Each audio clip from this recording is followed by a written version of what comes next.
As Joe Rogan does. After you're already live. 3, 2, 1. All right, we're live. He always does that because I don't know what their like process is of like going live or all that shit, but like. Yeah, I don't know if they needed to like make sure everything's synced up or not or whatever, but Right. Probably. So anyway, the Booney hat, yeah. Harrier sent me one that was an original 7 5/8, which is my size. Yours would be a 7 3/8, and dude, the 7 5/8 olive drab one went for like fucking over $100. What?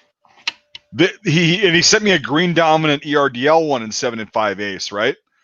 That went for $190. Oh no, I'm not shitting you. I mean, they were mint. Oh, I understand if somebody wants it that bad, you know, but but Jesus Christ, man. So yeah, I mean, with a fat head, like, it's a fucking hat. I know. I'm not. It's like I cannot justify spending that much unless I'm just going to set it somewhere on a fucking shelf, in a museum. It's like, yeah, unless you worked for a fucking museum, and you're just spending taxpayer money on it. Fuck it, you know. But. So yeah, the Booney hats. There are decent repros. This one's it's about as decent of a repro as the shirt that I'm wearing, but it's not terrible. The colors, I guess, a little bit. Once you sun fade it enough and like wash it enough, it's not going to be noticeable though. Well, I have, and yeah, I just want to get it frayed and shit. But yeah, it's not a bad hat. So, but yeah, I wish you were a helmet, but I have the here because it's hot as balls in this place, and now I had to shut my window because those fuckers riding their dirt bikes past my. It was a little hot in Vietnam too, so don't feel so bad. Yeah, and I don't do hot and humid very well, so unfortunately, but. No, that cover really looks like, I'm not just saying that, like it looks good. I know, right? And now that I got it like washed and I left it on the helmet for a while, like after this last time I washed it, and this last like 2 weeks it's been real sunny. I just threw it in the backseat of my car so it could just, where it's parked, the sun just beats on it all day. So yeah, no, it's looking really good. Like I mean, like a guy like you and I, we could tell the shapes are not perfectly like the original, but overall, like that's minuscule. Like it just looks really like from a distance. You're like, even from pretty close, it would be like right. I'm sure a guy that was in Vietnam like would be like, oh yeah, that's exactly the ones we had. That looks like Yep. So, and I was impressed with it. So, and I think that like putting it in the car for a week and like not letting it be in like direct sunlight, but like through the like tinted windows, Well, and that's the thing is, I had a Pickelhaube cover a while back that came, and I had that fucker sitting when I had a Saturn SL2 back in the day. I had it sitting back in the whatever, so it got sunlight all the time. Yeah, like in the rear windshield. Yep, it faded to be the perfect fucking color. Perfect color. So. And because it's like, well, that's the color it would have been if I would be outside wearing it every day. Exactly. So. Yeah. Yeah, but I'm really impressed. And like, I've had a lot of people actually ask me, you should make a video, I should make a video on how to actually get the cover to fit like that. Yeah. Because you have to wet it down, you have to stretch the shit out of it, which is what I don't recommend with original covers, because a lot of times they'll tear. Yeah. But like the repro covers, stretch the shit out of them, get them locked down, and then put the band on there and then have it dry out in the sun. Yeah, and that's how you get that might be something for me to do tomorrow because it's going to be so nice before I go to try to get my hair cut because it's heinous. Oh, dude, I won't even show you the back of I have a fucking mullet going on, dude. I'm starting to look a little Hitlery without a hat on. My hair is like to the point where like when I speak, it flops around, Oh. Yeah, I mean, it's insane. Like the last haircut I got was, before all this shit technically started. I was just like, I'm going to get my head shaved. I'm going to do a reset and start treating the psoriasis a little bit, which I did. Yeah. It's been going well. And my hair grows very quickly. So does mine. Yeah. And it grows even. So when I don't get the sides shaved and it's all growing the same thing, well, I've got a goddamn mullet flying out of the back. It's like the top looks normal. It's fine. Yeah. Well, that's how mine is. It's getting like so long on the sides to where I can start like combing it back. So now I'm just like grooming all of my hair to the back of my head, and it's just it should be like Polly Walnuts and like dye like right above your ears gray and like have the fucking silver wings and like comb it straight back. On The Sopranos, you ever see The Sopranos? Yes. Yeah, it'd be like Polly Walnuts. yeah. With the We're gonna starve. Give me some of that ketchup. No. No. Yeah. Oh god. But yeah, it's definitely needed a haircut. Like the week I was gonna go get my haircut was the week everything shut down because I was like, I desperately need a haircut. So now it's been like 4 months after I desperately needed a haircut. Yeah, I mean, but here's the thing: is like everybody's in the same boat, so I don't think anybody. I don't give a fuck. You know, like I don't think anybody gives a fuck. Like, because my hair looks like shit, and I've got to go to a social gathering, quote unquote, tomorrow. And it's like I know it looks like shit, but it's people understand. Like, yeah, I haven't been able to get a haircut in a while. But I got like that really thick Slavic hair, and I'm standing in the back of that metal box truck all day, and it's a freaking oven, you know? It's a grease storm. Yeah, and so my hair is just like sticking to my forehead and poking me in the eyes, and it's like I gotta get rid of it. And if like I have to wait any longer, I'm just gonna go buy some clippers at Walmart and just it's all gonna be gone. The thing is, like when we were basic training, they said, all right, we can either pay, $10 per haircut every time we go every like week or so. Or you guys could all pull in money, $1 a piece. We'll get you 3 clippers, and you can fucking just whatever. You can just do it yourself, yeah. And we actually did that. They gave us the option, which was awesome. And we all just gave the guy $1, and they went to the PX and they bought 3 sets of clippers that were like $20 a piece, and we just fucking shaved each other's heads. Now that's if you want to shave your head. If you want a proper haircut, yes. Yeah. And I can't do it myself. Much like to have a normal haircut. Yeah. I don't need to have a bald head and the 70s porn stash. Like, oh, shit. Well, maybe you could bring that back. Ooh, yeah, maybe I could. Maybe you should. There's already enough people that like the mustache, though. I don't know if I could pull off the bald. My head's real square and like flat on the top and sides, so I don't look good with no hair. So I don't look good with no hair. Yeah. I need my hairstyle to make my head look normal shaped. No, I get that. But... Yeah, so because that's why like my head, I need a size large helmet. That's the only thing keeping me from wearing a size medium is my head is so square. That I do notice that because it's like you should wear a medium, but your head shape, and like I knew a guy that his head was like one of those long shaped heads. Yeah. And I called him Flounder. Yeah. So his helmet is like got 3 inches of space on either side of it, but he was literally like he wore a small or a medium long because he was top, and then he wore like a small medium like long, a very thin guy, like about your size but a little bit taller, right? Yeah.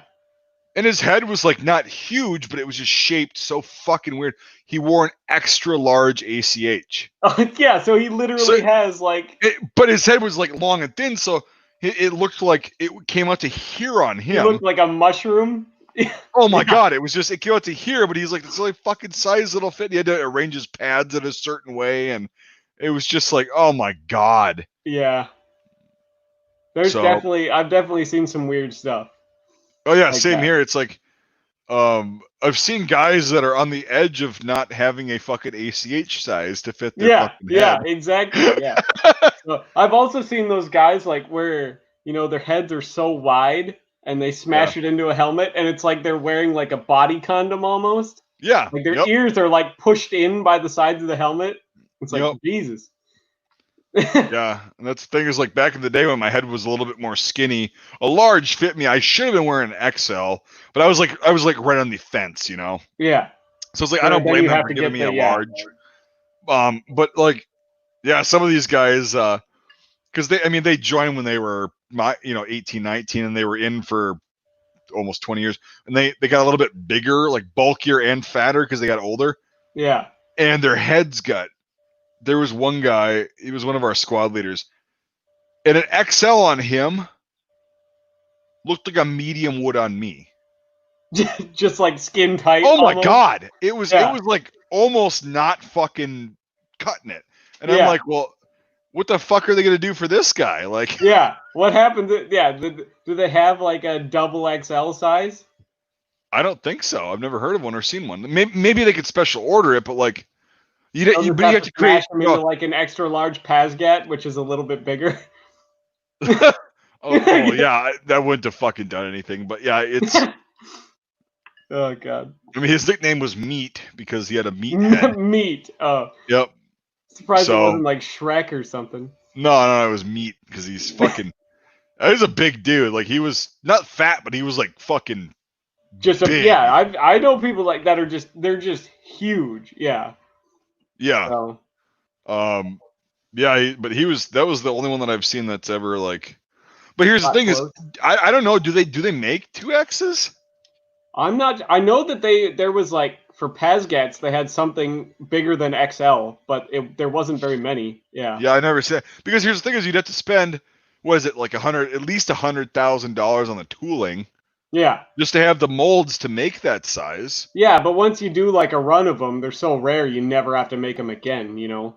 So. I suppose they might have them, but they probably only made like 1,000 of them or whatever. Yeah, or something. Yeah, something a really tiny amount like that. Like with the combat boots, where they make like a size 25 extra wide. Because there's some people that have that. It's like, who the fuck is making combat boots in 25 extra wide? Who the hell goes in with that size? Yeah. But they still make them. I've seen them. They exist.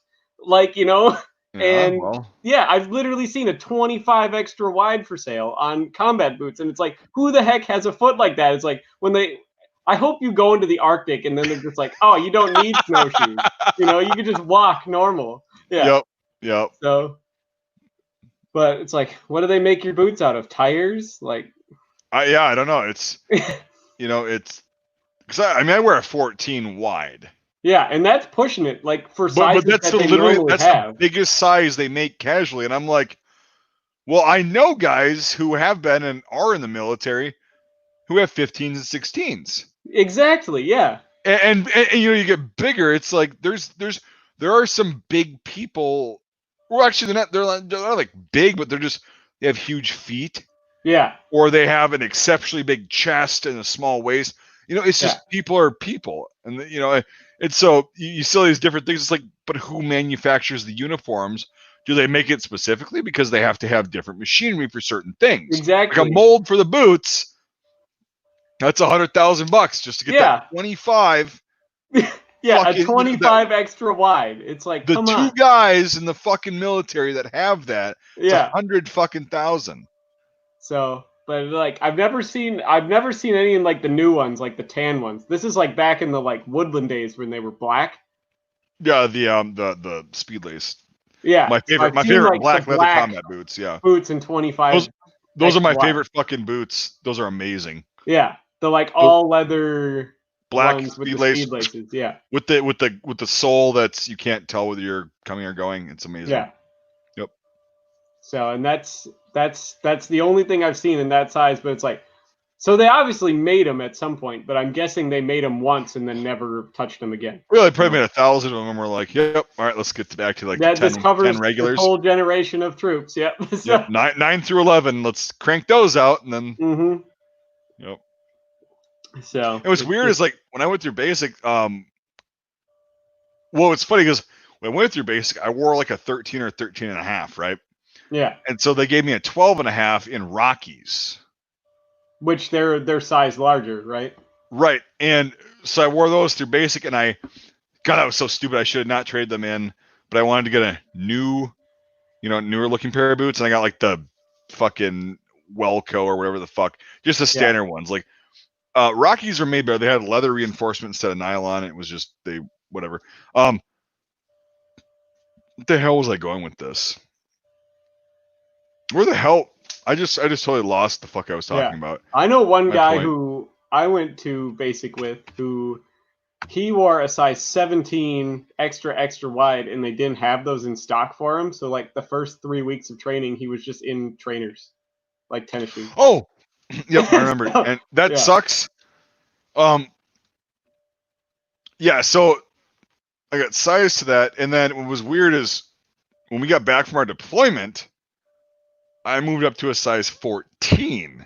And I'm like, what the fuck is this? And 14 wide. I wore like a 13 or 13 and a half regular. Yeah.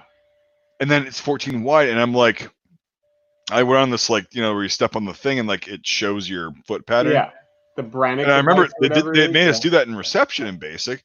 And when I went on that machine, my arches had completely goddamn fallen. Yeah, They went that's from pretty literally. common with a lot of military boots, though. Yep. Well, and that's the thing is like, you know, with certain jobs too, like, you know, my arch was literally like almost 90 degrees Yeah, when I entered basic, and then when I got back, I don't have any arches anymore. Like they're barely fucking there. So my feet got longer and wider because of the pressure. And that's a permanent thing, and it's fucking insane. Yeah. Like, I'm so glad that's why I kept my high arches, but I have the like reverse problem now where like military boots aren't sized for that because most people actually have flatter feet. It's like I was at the point where you tie your boots snug and then my laces cut into the top of my feet. Oh, that's that. Well, that's the cut of the boot too. Like that's a shitty cut. Yeah, but like because they're cut because 90% of people have flat feet, so they're cut for a pretty neutral arch. Well, I don't know if that's true, man, because in the U.S. military, you can't get in the military if you have flat feet.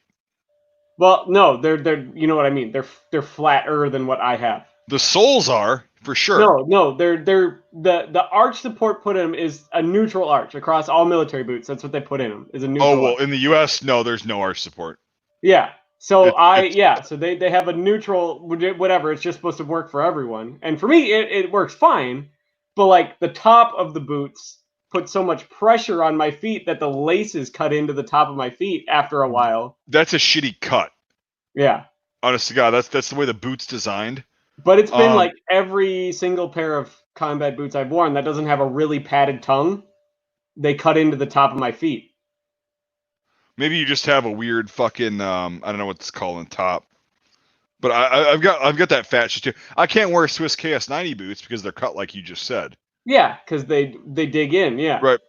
But yeah, it's weird. But like those jungle boots that I have from like the mine were made in like 81. Those work just fine if I tie them loose enough. Yeah.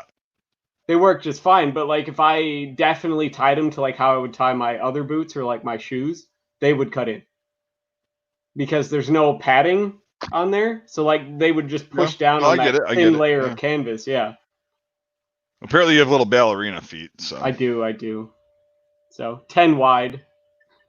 So yeah, it's little ballerina feet. It's like a really uncommon size, 10 wide. I mean, I've never heard of that one. Like that's a pretty rare one to have. Yeah, right. So, but like, yeah, I'm glad that I found those jungle boots in 9 wide because those are perfect because they run so long, you know. Right, and that's the thing is I can wear 13 or 13 and a half extra wides in jungle boots, like the original ones. Yeah. And I wear a 14 regular. Or actually I wear a 14 wide normally. But because like you said, they're cut bigger, it's like fucking A. Yep. They work really well. I wear them all the time for work, so yeah. I'm a big fan. I'm glad you. Yeah, jungle boots are probably one of the best. Well, yeah, I got a good deal on mine too, but like they were expensive. Like, don't get me wrong, but like compared to like other original pairs of jungle boots, in that size, that's the problem. Is you have a fucking common size. So I got them for like $60 though, brand new. That's a great fucking deal. Like, yeah, so I was like surprised because one other guy was like bidding on it, you know. And I was like, I'll just wait till like 5 minutes and just throw in a bid that's like $10 more, and I got it. I remember that. Yeah. I was like, oh, I don't think he's gonna fucking win this one. Like he's gonna get sniped, and all of a sudden I was like, you won it. I'm like, oh, fucking awesome. Yep, second bid, got it for like way cheap. Those have the Vibram soles, right? No, these have the Panamas because they're from the 80s. So.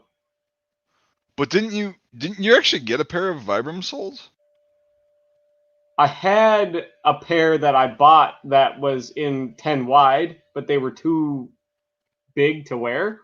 So did you sell those? Yeah, for a lot. Oh, okay. Way more than I paid for them. Yeah, I know. Yeah, so that's the ones that actually I remember the auction. Yeah. Like I watched. I got those for way cheap too.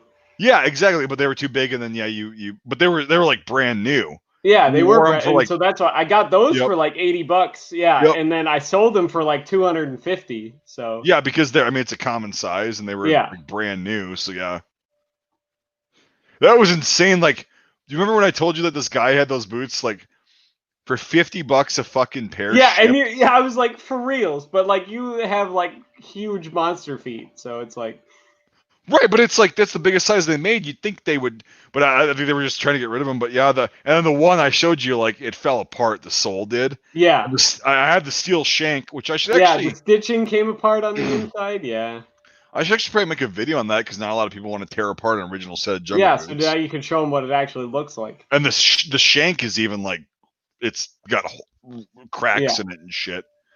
Yeah, I'll do that. Yeah, I'll make a video on that. But yeah, the leather was fucking cracking. But just shot. um, Yeah, it happens with stuff that old. These were never designed to last that long. So well, no, they were just they were pretty cool. But like, here's the thing: is like most of the guys that were in Vietnam who I talked to, I'm like, "What'd you think of your boots?" They're like, "I fucking loved them." yeah, And I was like, "Really?" They're like, "Yeah, I mean, you step in water, you're gonna get wet either way." yeah. No matter what you're wearing, pretty much you're Because gonna get wet. So like the biggest bitch and gripe is like the vent holes that suck in water. But they're but they like, also let "Hey water man, out and they yep, let air flow through, and right, so like yeah, right." And they're like, if you're gonna get wet either way, doesn't matter if it's leather. Like yeah. you're gonna be stepping through fucking water, rivers. Exactly, but, like, I understand where they're coming from, though, where, like, yes, it lets water in, and you're in a place where Yep. it's almost always wet, so you never get, like, a chance for them to actually dry out, but Yeah. Well, so right, and that's the thing is like, and it was the guys that they realized that they were also called jungle boots. yeah. They So, weren't called like desert or whatever. So it's like yeah. But anyway, most of the guys, some of the guys didn't like them because of the vents, yeah. and Well, then they could just probably go get one of the old leather pairs and wear those because those are still around. yeah, but So, then your feet don't breathe at all. true, but, like, You if know, you don't get as wet it doesn't dry as fast. So there was trade offs. Like footwear in fucking Vietnam was just yeah. Jesus. I don't But, know how like, they're still hey, surviving at examples of least we're jungle not the boots. Australians going in with, like, their little ammunition shoes with the big, huge nail sticking out the bottom still. Oh, really? Yeah, they went into Vietnam with, like, at least at the beginning, they had ammunition shoes with what they called, like, jungle tacks on them, which is this little plate that's, like, shaped, and it's got 4 big spikes that came out of it, and they had, like, 5 or 6 of those on each shoe. Yeah.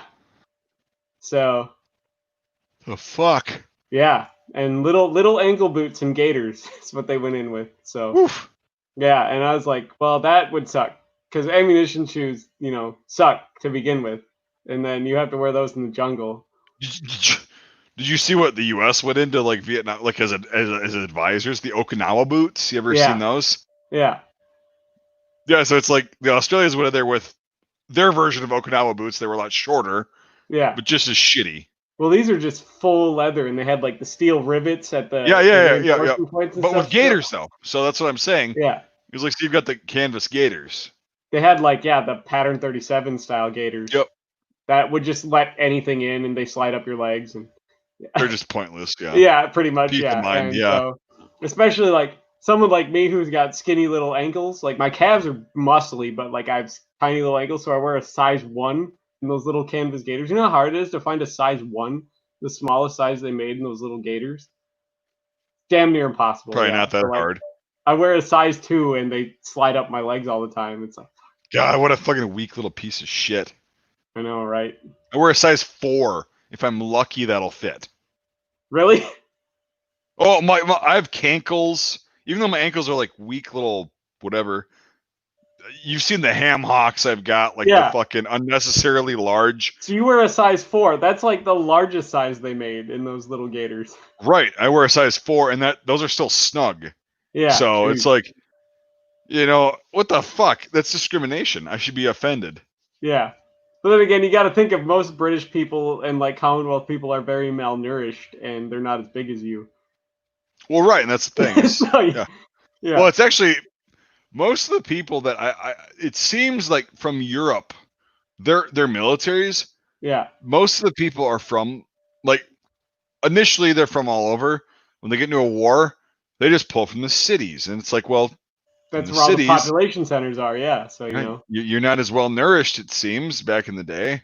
But it's like there was a whole study like why the British came out with universal healthcare in the 20s was because the officer corps stood almost 6 inches taller in World War One than the regular enlisted because they had better access to medical care and like food and stuff like that. So like the average height of a British soldier was only like 5'6", whereas the officer corps was like 5'10" or 5'11". Well, and that brings us to another point of like history is I get so fucking sick of this World War One colorized pictures page, and I know I can hold the comments that I see you react to on there. I hate that shit too. It's like just enjoy the fucking picture. Right. Well, yeah, a lot of them, but like a lot of them are just the, oh my god, they were so short, and I'm like, do you understand? No, back in the day, that was pretty normal. No, you're wrong. It's where you came from back in the day. Yeah. Because here's the thing: German soldiers in 1914. Yeah. There were a lot of them my size from the countryside. They were farmers. They were well nourished. Yeah. They weren't exposed to disease like yellow fever, rheumatic fever, all that shit that can stunt your fucking growth. And here's the thing is when they got going in like 1916 is when it really showed. Well, they started getting all these kids from the city who were okay. So we're going to start this out. They had all the diseases that stunt your fucking growth as children. Yep. And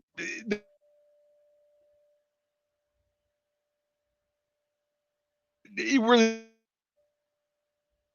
probably not super well nourished unless they're upper class, but they're okay. Okay, 1914 comes around, everything's blockaded. Okay, no supplies. So now they're in their fucking teenage years, right? Yeah. When they need to actually be nourished and grow. And you need a lot more calories and all that shit. Well, they don't have that. So the average German height in the cities was a lot lower than it was in the rural areas. Well, the problem is most of the people in the rural areas, because there's such a small percentage of people out there, had already been involved in the war or killed or wounded. That all brings the average down. It was like that across the board, which is like when you see Canada and America get involved, they towered over everybody. Yeah, because they came from but here's the thing is a lot of the American units from New York City and like Boston and all that shit, a lot of the guys from the cities were very short and small compared to guys from Wisconsin and Minnesota and North like Dakota, the Midwest and stuff, and Michigan, and it's like because a lot of our areas, besides the couple big cities we have, were very rural, and they were well nourished. They didn't have the exposure to disease in their infancy, and there was just bigger people. Like they weren't fat, but they were like taller. They're just bulkier. Bigger in general, which is why, like, you see, like, what is it in World War One? The average height of the Canadian soldier at the end of the war was like 5'11", and I think it was like the same for the United States, which was comparable. Yeah, I don't know way more than like the French and the British at like 5'5". Well, actually, that they were I actually see. I've wanted to do a video on this for the longest time. It's getting all the fucking information straight and how to present it and. Because there's a big fallacy. Okay, so the overall average height in the world, okay, just let me finish. The world has increased about 4 inches over the past 100 years. Now, that's the world. Yes. Now, why is that? Well, apparently more tall people are breeding. Who knows? But here's the thing. That does not mean that people back then were shorter. Okay, a prime example. Napoleonitis. Okay? Napoleon was such a small dude. Dude, he was like 5'7", 5'8". Yeah. Which actually back then was pretty comparable, if not tall. Well, no, it was just average. Like, it's fucking like, you're a little bit taller. So today it'd be like he's about 5'10", 5'11". Yeah, okay? But I see a lot of historical sources that mark him in French imperial units, and the French foot is actually larger than the English foot. So when they marked him in what his height was recorded as in the French imperial units, it makes him seem short. because they don't know that the French foot is actually larger than the British foot at that time. Right. So they say he's 5'2". Yeah, but he's actually 5'8". more Yeah, 5'7", average when 5'8". you figure out that the French Right. foot's bigger. Yeah, and so the thing is, Napoleon, he wasn't like this small dude, whatever. But that's how like the historic truth gets skewed and propaganda. I mean, it's funny. I've said it. Like, I'm not gonna lie. I've fucking said that. Yeah. But I also know that it's not fucking factually correct. Yeah. But so, like, it became such a huge problem that the British did a study on it, which is, if you ever do the video on it, that was a very in-depth, well-recorded study after the war, comparing troops when they were going home. Yeah. About how their lifestyle and where they're from and their like wealth bracket that they were born in and like raised in affected their overall health and fit and height and everything. And they did a huge in-depth study. And so I don't know if anyone else really did that, but the British took that into big consideration. That's why they came out with like the universal healthcare and stuff like that. Well, I thought that was going to be the solution for all that shit and a good idea, but in the end, not really. But anyway, so, but I didn't know that, so I'll have to take a look at that. We'll talk later, and because I do want to make the video of like, because it is a stupid. I want to create a series actually where it's like historical myths, episode 1. That'd be a cool video. Yeah, that'd be a cool series. But here's the thing: is I want to make goddamn sure I have my facts straight. Yeah, or my evidence and my supporting facts. You can get, and I want to be able to like present the facts. So that's the thing, is why it's taking so long, is I want to make sure I do it right. Because I could say like, no, people were not generally like shorter in the past. Like they just weren't generally shorter. Like in World War One, they weren't fucking 5 feet tall. Oh well, beds in the 1800s were so much smaller. Why is that? Well, people were shorter then. No, because they slept upright. And their mattresses were not made that long because they slept upright, and it was whatever. So it's like, yeah, you got to kind of debunk these myths, but I'm just kind of like trying to figure out a great way to do it, and it takes a long time. It does. And once you get down that rabbit hole too, it's like, what stops a video from being half an hour? Exactly. And it's like, here's the thing with something like that, like I wouldn't mind taking a half hour. I'd be like, well, if you can't last a half hour, you obviously don't really give two shits. Yeah, you don't care about the subject matter. So, I mean, like, it doesn't matter. But, and that's the thing is, it's a lot of work for me. Like, people don't realize that it's a lot of work.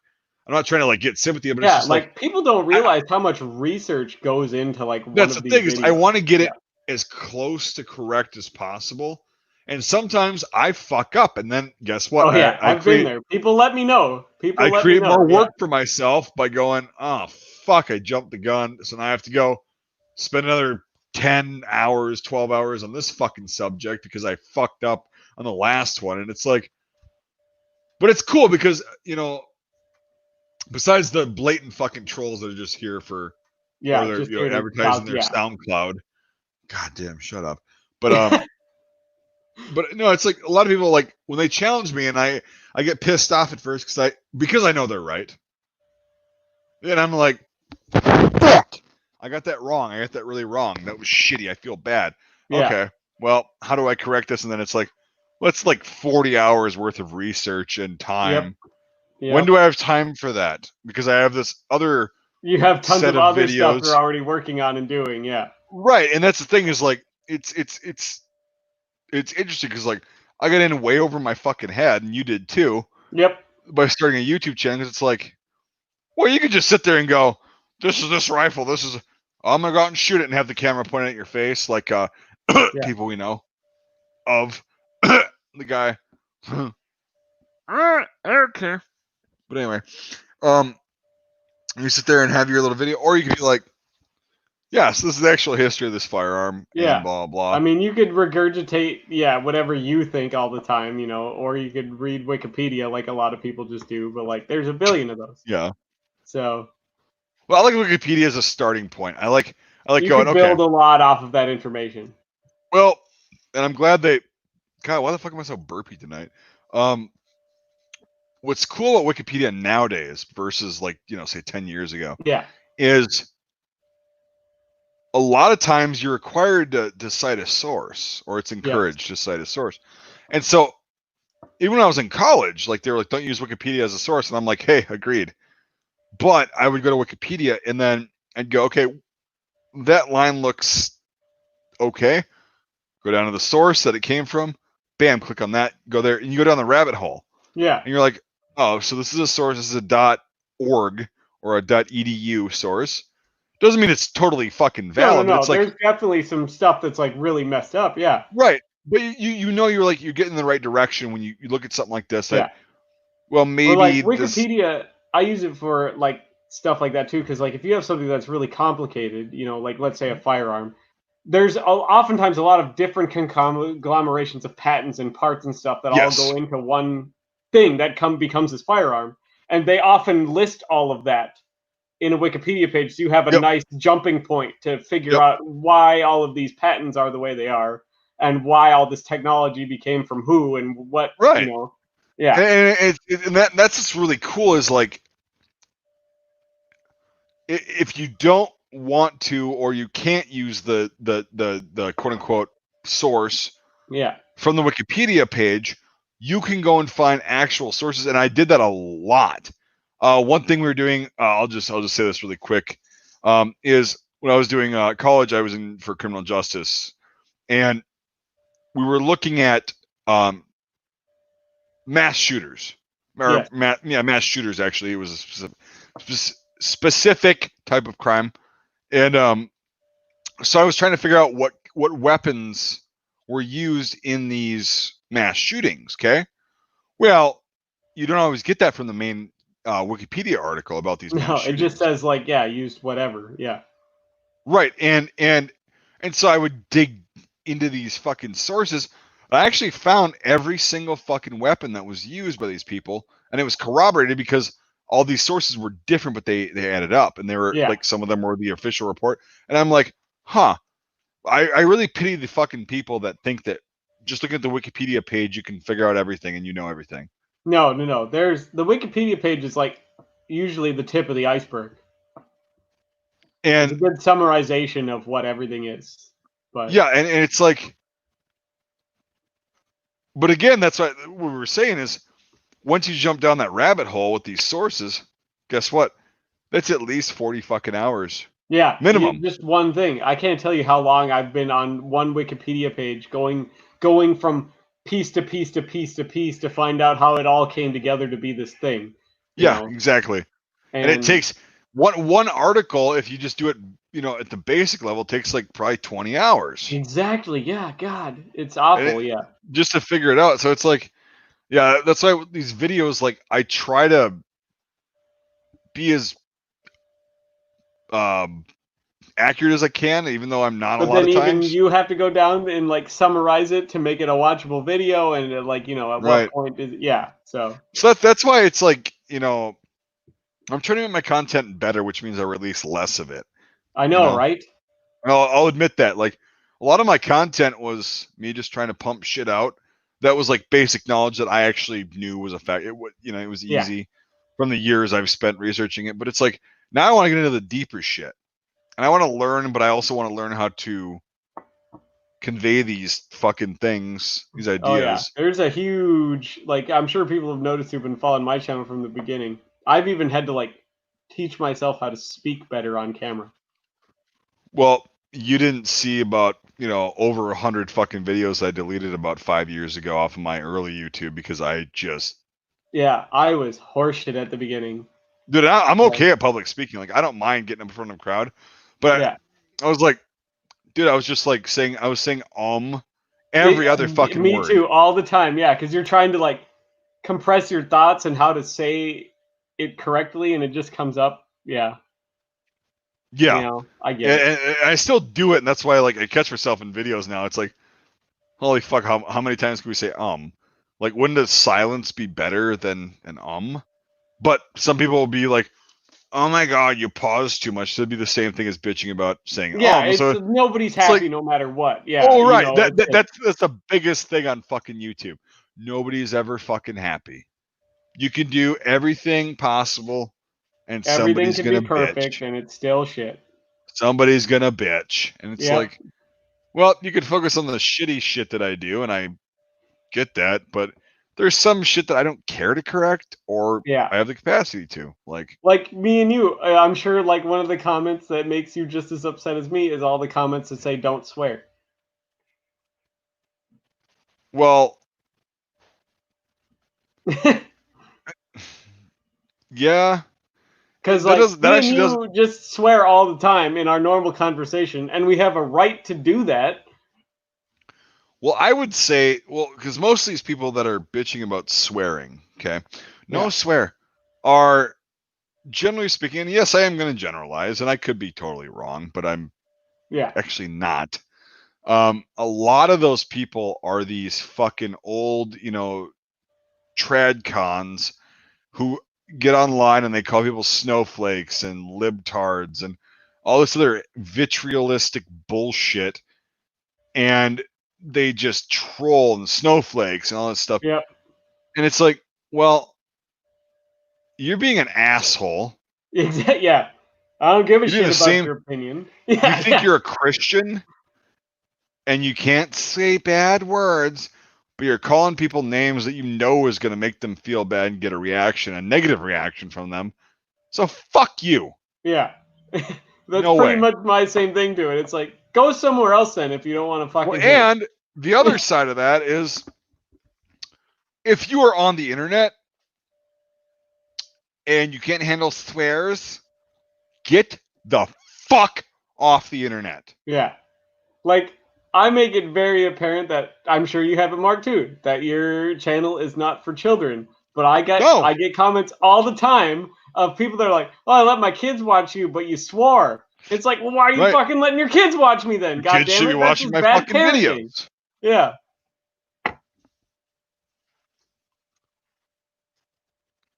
Yeah, I know, it's just insane. But yeah, it's the people that whine and bitch about that, fuck them. At least I get a lot of people that are like, he's got a point. I comment and like react to them being like, go somewhere else then, I don't care. Right. Fuck you. A lot of people are like, he's right, you can just go somewhere else. Yeah, exactly. Like, again, or people are like, I don't like your voice, or I don't like the way you talk. Then fucking move along. Oh, Thank you. I never get that. I get people that are like, I'm gonna do gross stuff to you because your voice sounds so good. I get a lot of that stuff. Oh, here's one that I'm just gonna address because it caught my fucking eye as I was drinking. I am a Christian and I really do enjoy your videos. However, it's really the goddamn talker, GD, he says. That seems inappropriate. By you saying GD and typing it, you put that fucking phrase into everyone else's head. So you actually just said it. Oh my God. I don't say goddamn that much anymore either. So yep. See you in hell. Yeah. That's about it. So the whole like picking and choosing what's a swear, what's not. I'm a Christian. Oh my God. Creates a lot of fucking division. So yep. This is a religious free channel where we accept all ideas and all comers. So right. I don't have a problem that you're Christian. To yourself. I'm explaining why I don't have a problem saying goddamn. Yeah. And I usually don't. I don't have a lot of people that were really complaining about my voice or anything like that, but there was a lot of people that really liked my voice for some reason, or really like this one comment said, that really liked my mustache. I got a lot of really obscene comments about my mustache. Well, I mean that's a little different. Yeah. But just people just being like, oh, my life sucks, so I gotta be an asshole to someone else. No, they're not like mean about it, but they're like oddly sexual about it. They're trolling. Yeah, I know, but like it's frequent. Yeah. Again, Devin, I have told you this. Yeah. With your porn I could care less. You could say all the sexy stuff about my mustache. Oh, so you could care less. Which means you actually care more than you. Yeah, they can say whatever. It's not going to bother me any. I'm not going to get rid of it or whatever. I could just read it and be like, move on to the next one. You're going to read your mustache? Yeah, why not? Well, I'm just saying, I'm listening to John Lee Hooker right now, and I'm feeling all right about your mustache. You're the one that's being a dick. Fair. Oh, God. Oh, God. So we got a fucking super chat, which, thanks. Hi, might be the M1 Garand is the most superior weapon ever implemented to this day. Changed my boomer mind. And block was is great life. because I do agree to that statement. you're a fucking clown. All right. Well, okay. You're a boomer, which means that you grew up with the greatest generation, quote unquote, which is another fucking video that I might make on BitChute someday. You grew up with the guys that were the heroes that won the fucking Great War against the asshole evil Nazis and the Japanese with the M1. Well, they said it was the greatest thing ever implemented.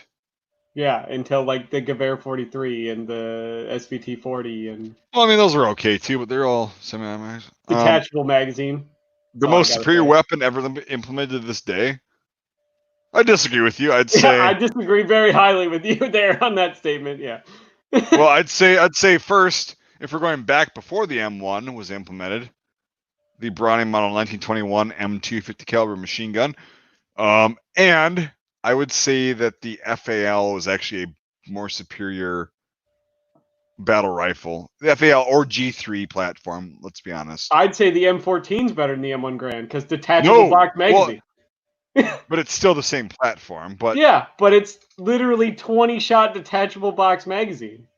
That's a huge improvement over the M1 Garand right there. You can polish a turd. In the end, it's still a piece of shit. Yeah. No, seriously. Okay, so you make a fucking 20 round detachable box mag. You make the thing select fire. Okay, you decrease the cartridge power. Yeah. Okay. Make it full auto. You can't use it on that fucking setting. Even a guy my size wouldn't be able to control the fucking thing. Yeah. The M1 Garand didn't even have full auto. So like. Okay. So how is the M14 a better battle? Okay, even in the 50s. So the Russians, the Soviets had the AK-47. No, the M14 was probably the worst battle rifle of the Then why the fuck would you say that? Because it's better than the M1 Garand. It came way too late. You talk about time that it was implemented too. Yeah. You got to factor that in. You can't just say like he just said it's the best thing ever. I'd say the M14 is better than the M1 Garand. No, he said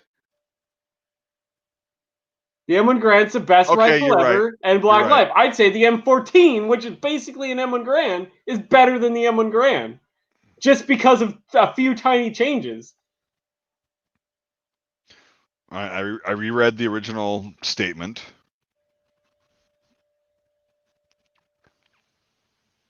So go with the FAL. Yeah, I would rather have an FAL. Yeah. Well, that was a good argument over a super chat. Woo! That's right. He got what he wanted. He's probably sitting there jerking off like, oh God, just came. Oh, just enough time. Woo! Yeah. Woo! But good shit, no. There's a lot of FAL was probably the best battle rifle of the whole Cold War. Well, I think it's still relevant even today. Like even today. Well, there's still so many countries that use it. Look at how many countries like in Africa and stuff that still use the FAL. In South America and Europe and Asia. Yeah. Yeah. So it's like, like I told you about that. I was watching that Brazilian video of this guy was in a helicopter, right? There was Brazilian SWAT. They were chasing these fucking cartel members. And this guy wouldn't stop. He was going through a residential area. So this guy with a fucking FAL, I think it was iron sights. I don't know if he had a sight or whatever, is up in this helicopter, right? And he just goes, pop, pop, pop, pop, pop, pop. And the fucking truck stops and they fucking go down there and they land. As there's other officers. Yeah. He fucking hit the engine block. Okay? He stopped the fucking truck. He hit the fucking driver in the leg, through his leg and his femur, like he's not going anywhere. And he fucking totally disabled that and stopped the chase with a goddamn FAL with like less than 10 rounds. Well, I tell people, I'm like, the 7.62 NATO is like, it's a gruesome cartridge. There's a reason why people are going back to it, why it's seen so much resurgence. Yeah. It's a decent fucking round. It's a great cartridge. So And now we're getting to all that 6.8 plastic case. Well, 6.8 is not a bad cartridge either, but like it's a proprietary 6.8 though. It's not. Yeah, they're trying with this new revolution. It's like, yeah, I think 6.5 is actually a better fucking option than 6.8. But hey, you know, I mean, you do what you do.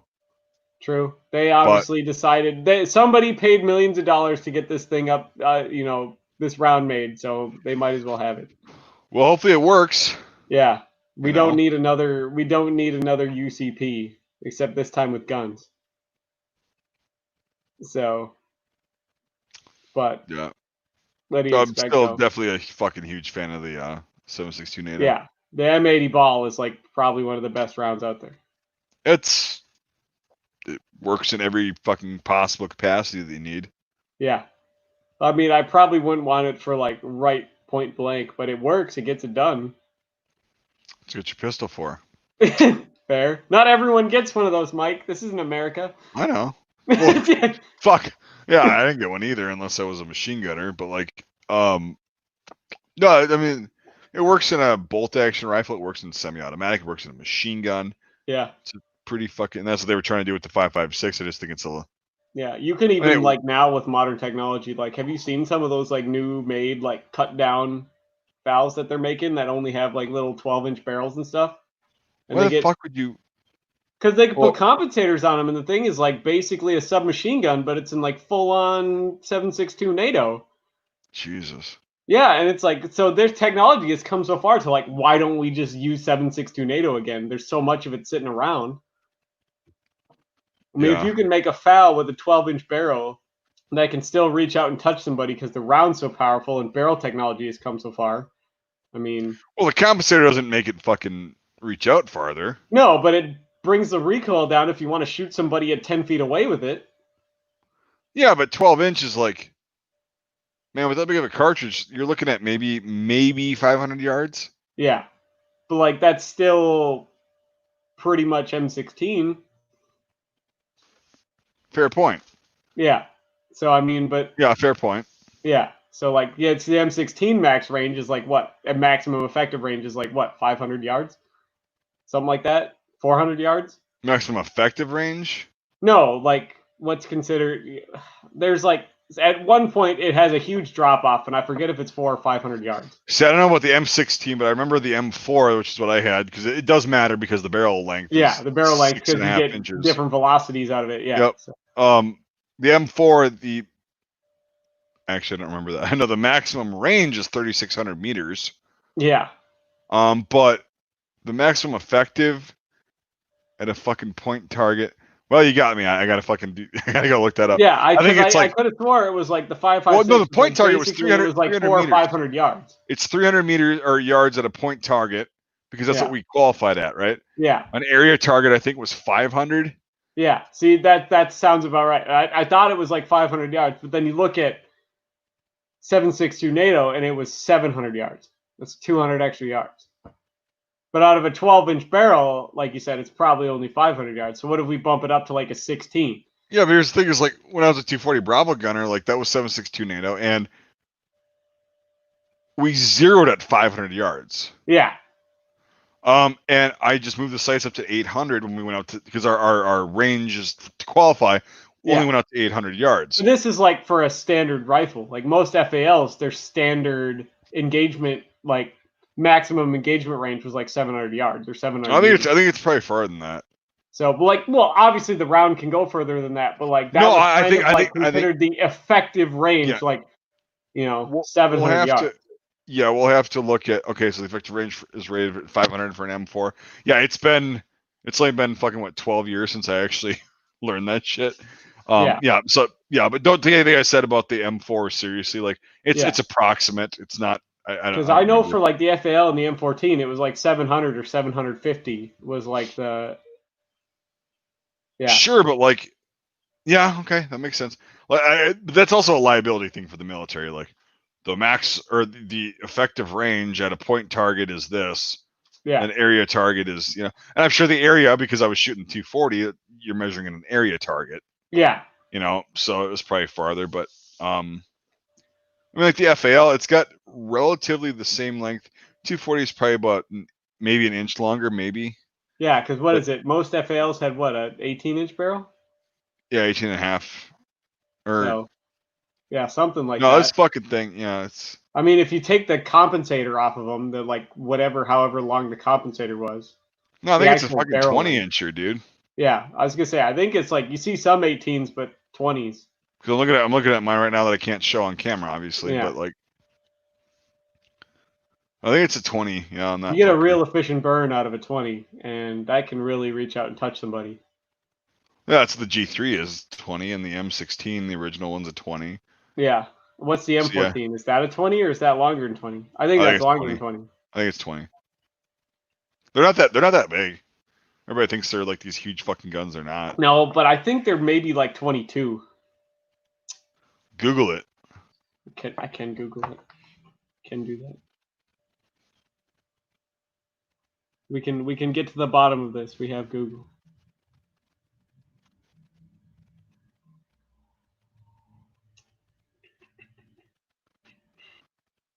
"22 inches." I was right. The M14, really? 559 millimeters or 22 inches. Yeah. Jesus fucking Christ, that's dumb. Yeah. So they had, and then that's. Well, the With the big receivers are a long, hell like of a lot 2-inch shorter. compensate, like They're they as had long on as it. an FAL, but the receivers are a hell of a lot shorter. That's what it is. So it ends up probably being comparable length to an FAL, but yeah. They are. Like I've seen them next to each other. They're almost the same. But interesting. Yeah, because I always thought the M14 had a longer barrel than most other battle rifles. So. Huh. And the Americans wanted that specifically because marksmanship. So. Most guys actually, most guys that weren't brainwashed by the Marine Corps were like, yeah, the M14's fucking big and heavy, and it's awful. It's a terrible rifle. Has some issues. So, and then you have all those like exposed camming and locking surfaces. Like literally the second you drop the thing, it's like, well, it's fucked now. Yep. So, yeah. Yep. Now, the FAL was definitely a pretty sweet battle rifle. Yeah, too bad America hated it. So even though they made some, That's the P-type FALs, they tested them. They made some to test them. I forget who made them. There was an American company that made a bunch of. Well, it wasn't Raytheon or fucking any of the other big guys, so they probably didn't like it. Yeah. So, but I definitely agree with you. Best battle rifles FAL. Yep. Can't go wrong with that. I gotta get one. Gotta do that. Oh shit! I gotta talk to you about that. Yeah. Yeah. Get some money set aside immediately. All right. I can do that. So, yeah, because yes, there's good news on that. Here, I'll just type it to you right now. Good news. Yeah. Good news on that. I saw a parts kit with like a brand new chrome line barrel, like an inch pattern one, for pretty cheap. So, and I was like, oh, should I?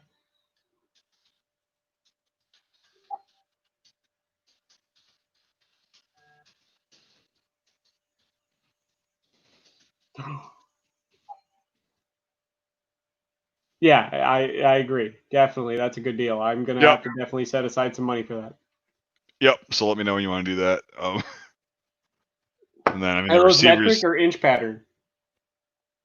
Parts kits? Yeah. You can do whatever. Okay, fair. I'm favored to inch pattern, but. Well, yeah, same. That FAL that we shot that's sitting right over there.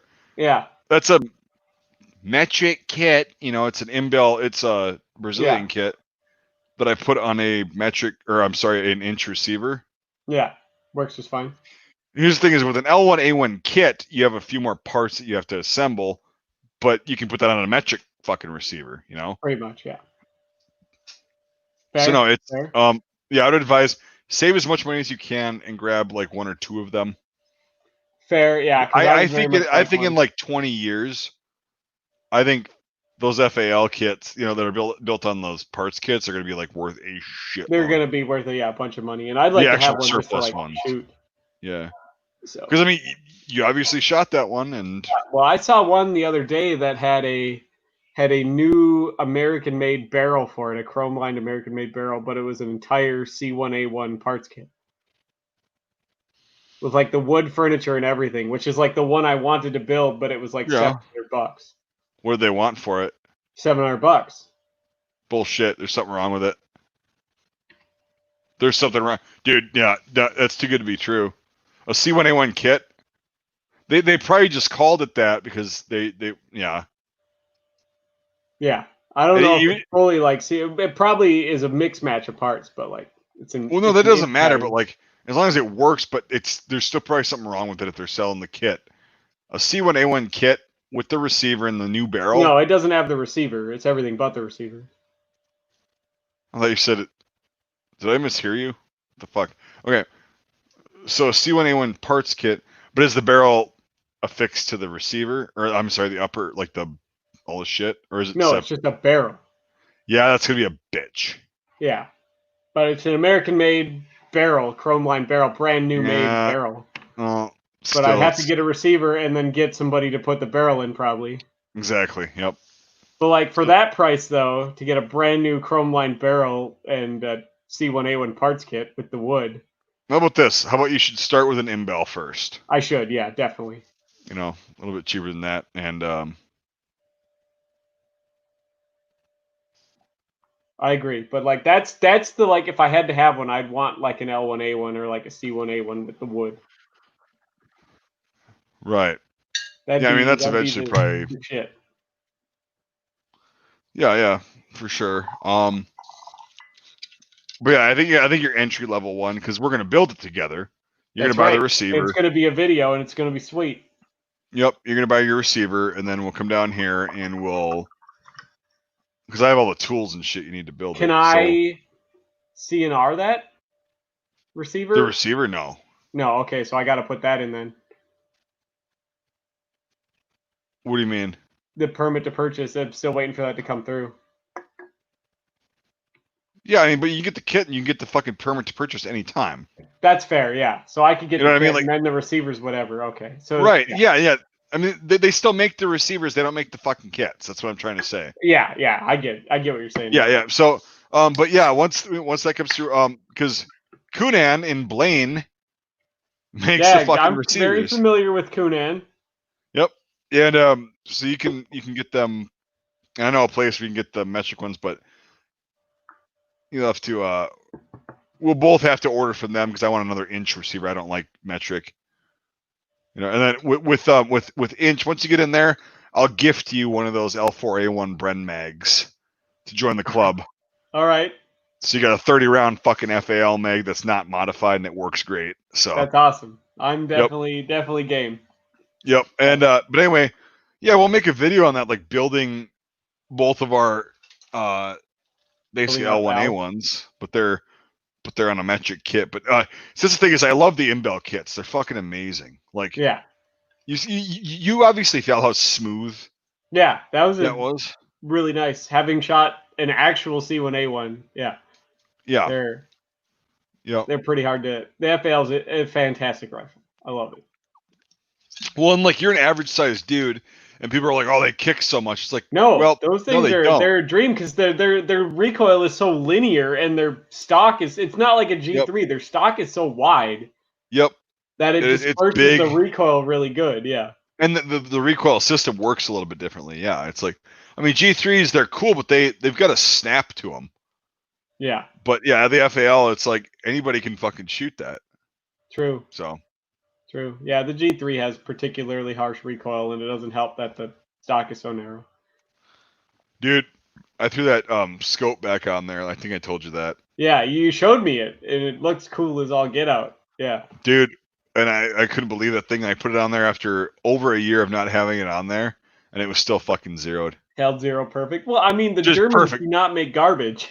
Oh my god. That's the thing is, like, PTR also, like, the reason I spent $1,000 on that fucking rifle is because PTR made that on original machinery purchased from Portugal. So, and they made it to the same standards, and they put them on German parts kits. Yeah. Well, considering that Portugal literally got the German machinery to make G3s, and that's still their rifle. Well, yeah, exactly. G3A3, and the We're one Germans of the still few use it. countries that still use that aren't African, right? Yes, they're what the fuck country That's is their it? literal main rifle is the G3. Yeah. So. Yeah, it's a G3A3, the select fire one. What the fuck? I can't think of them right now. But anyway, so I threw that Hensoldt on there, or Hensoldt. I don't know if you German guys that are watching, if you're watching. And it was amazing. And also the same day I shot this, a few weeks ago, my friend, the guy that has the Sten, he had just bought a G43 with the fucking ZF41. Oh, that'd be fantastic. And Yeah. so we were comparing like the size of the optics and the quality, and it was insane what 20 years does. Yeah. Like people, yeah, oh my gosh, like people don't understand how far optics had come. Like you look at like the average like World War II scope, it's only like max you find like 4x zoom. Unless you're getting to Yep. like very, very expensive, type stuff. But like the average was like a 3 to 4x zoom scope. And then you look at 10 years later, you see things that are like 12s, and the picture is Yep. way clearer. And, it's like, gosh.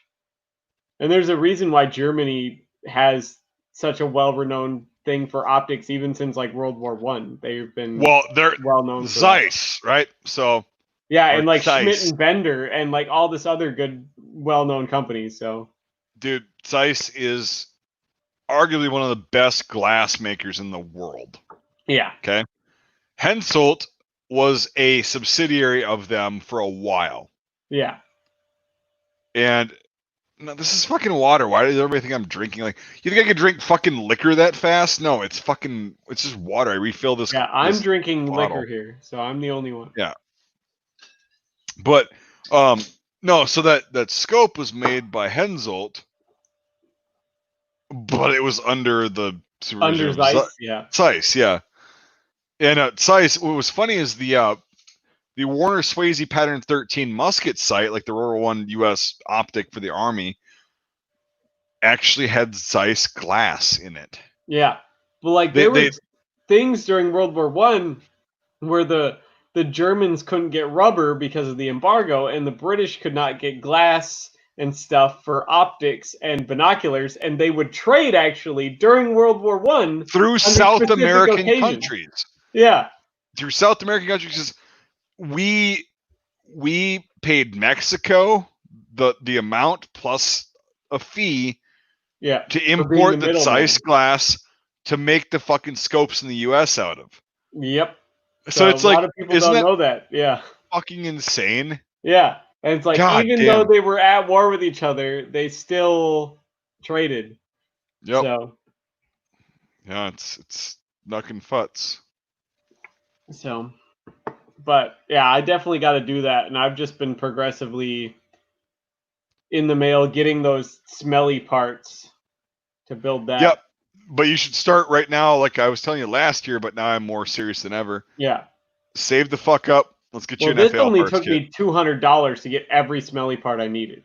All done. Like, I just need the wood, and I'm done with the whole rifle now. Right. But this one, save up the 5, and we'll grab one, and then we'll, whenever you're ready for the receiver, it's probably going to be $400. But we got time. I'm just saying, get the kit. Get the kit. That's the part I need for yeah. Yeah, definitely. We could definitely do that. So, but yeah, we'll do that, and then we'll definitely make a video because it's actually really fun. FALs are so fucking easy to put together. Well, I mean, they're a service rifle. They have to be easy to put together. Well, I mean, they're not like. Have you seen how dumb people are in the military? Yeah, but I mean, there's some things you have to do, but like, as far as the amount of tools that you need to put them together, it's not pretty easy. Yeah. But I bought the tools, so we've got them, and yeah, we're all ready to go. So I just got to get the parts kit, and then the receiver can be whenever. Yep, exactly. Because my police department's got a hold on processing all that stuff right now because of the corona. So. Yeah, well, your whole state's doing really well. Yeah, my whole state's kind of effed right now. Your whole state's government is kind of doing really well. So. Yeah, well. They're all going to get voted out in a few months anyway. So yeah, you think? I don't think so. Even the really liberals have not liked how they've handled this. So we'll see. They still won't go out and vote. They got against time him. to kind of try to make some recompense about it, but yeah. Guess who no longer has testicles? Cody Codes there. Does that mean he's going to mellow out a little bit? Have you already noticed him kind of mellow out a bit? Well, no, he also so I was like, well, he got nailed by a deer tick a couple weeks back, and we live out here, so you just have him tested for Lyme, and he came back positive for the antibodies. Oh, that's perfect. Yep. So like they were like, okay, so he either got it and fought it off a year ago or whatever, or he got it, whatever, and they're like, we can put him on doxycycline for 10 days and see how he's acting or whatever, or we can do nothing. And I'm like, well, I just want to put him on the antibiotics just in case he still got it. Might as well, yeah.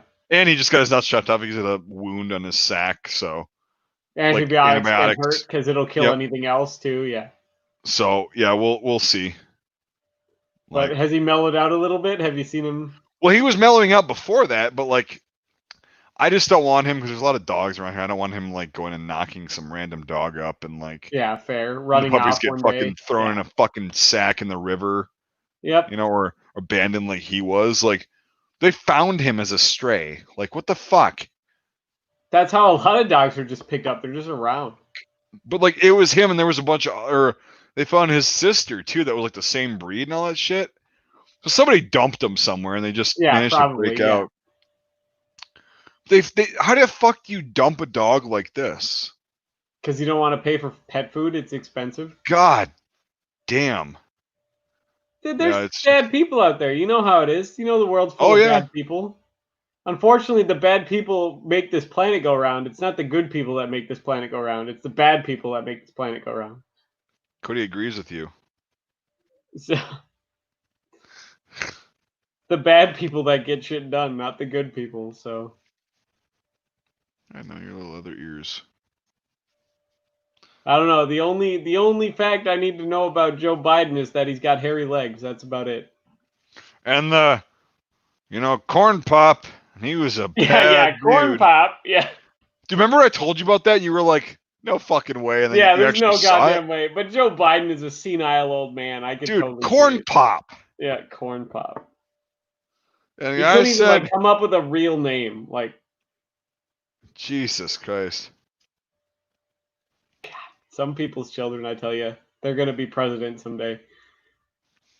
Yeah, well, I just kind of wanted to just live out the rest of my days, sell military surplus, and being shooting quiet. Guns in the woods. Shooting guns. Well, my neighbor, we could shoot pistols at his house. There we go. I just can't shoot rifles because the other neighbors are. I mean, it would be fucking loud. Oh, so what is your opinion on the little like double stack 380 Makarovs? I had a good deal come across me on one of those. What? What model? It's a Makarov. Okay. But they made Makarovs after the Makarov you think of. That's in the 9x18. They made them that are in a double stack magazine in 380. A CZ83? No, it's literally a Makarov, but it's in 380 and it's double stack. Yeah. It's just fucking CZ83. Well, whatever it is, but like, yeah, the Russians actually like made Makarovs in 380. Well, it's civilian shit, yeah. And they make them for, well, like I had one come across my table for like $200. Your opinions? Don't have a fucking opinion. Never heard of them. Don't know. Never heard of them? All right, fair. Yeah, it's basically instead of getting like, what does the regular Makarov have for capacity? Like 8 or 9? Yeah. This is 14. I have no idea. Yeah. So I figured I'd ask you next time I get you on camera to see if they're decent or not for $200. So, but you don't know about them, so I have no idea now. I mean, it's literally just a Makarov in 380. So. Yeah, but there could be a catch. Like the mags could be fucking $1,000 a piece. It's like, so they have a gun that has one magazine. I don't know. Fair. That's why I said I don't know. So I'm not. Yeah, I mean, if you want to get it. I didn't hear about them for a long time, but like apparently they're a thing and people like them, but like I have no experience with them. Yeah, me either. So yeah. Yeah, because I'm not saying it's a bad thing. I just thought the Makarov was like the Makarov, but like turns out there's two Makarovs. Well, there's a bunch of there's like the one you think of that's like the military one in like 9x18, and then there's this like civilian one in 380 that isn't normal and has like a larger capacity magazine, and people like those as well because they're basically the same thing but higher capacity. Yeah, and again, like I don't have a problem with them, but I also don't know what they are. Fair. Never seen it, so.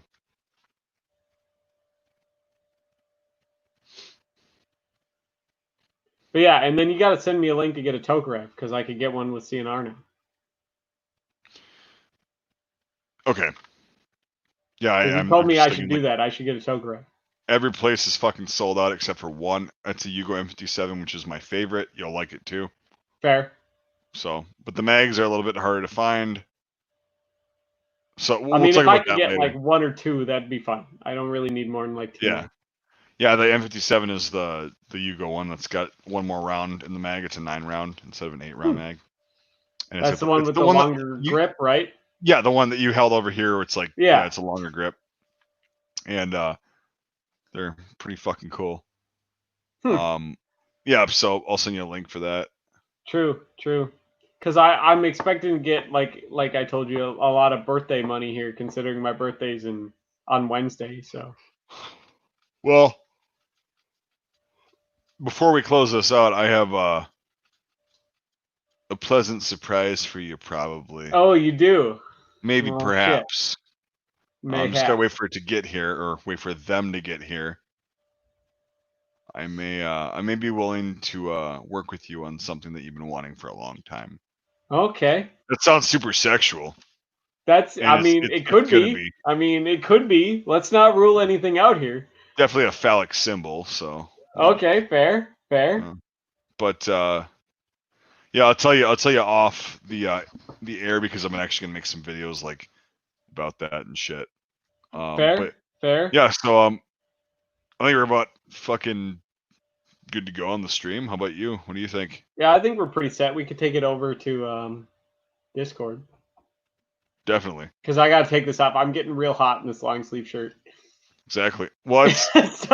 Hey, dude, Vietnam was way hotter, but that's why I don't wear a fucking t-shirt underneath the jungle fatigues. You should try that. I know, but like I just had to like put it on. So I was trying to get the stream going. I was already making. You could have fucking stripped, and you had plenty of time. I did have plenty of time. Don't fucking gaslight and say that you were rushed. Fair. All right. But I'm wearing my Happy Treason Day shirt and with my Union Jack on. That people love this shirt, so it's for the 4th of July. Yeah, I saw that.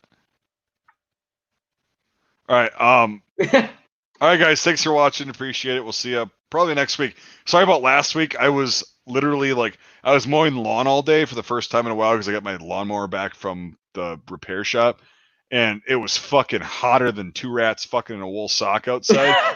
And I was not drinking enough water, and I got super dehydrated, and I was just feeling like shit. And ended up just kind of crashing earlier that night and whatever. Yeah, so it happens. They're all right. So yeah, whatever. But thanks for watching, everybody, and we'll see you next week.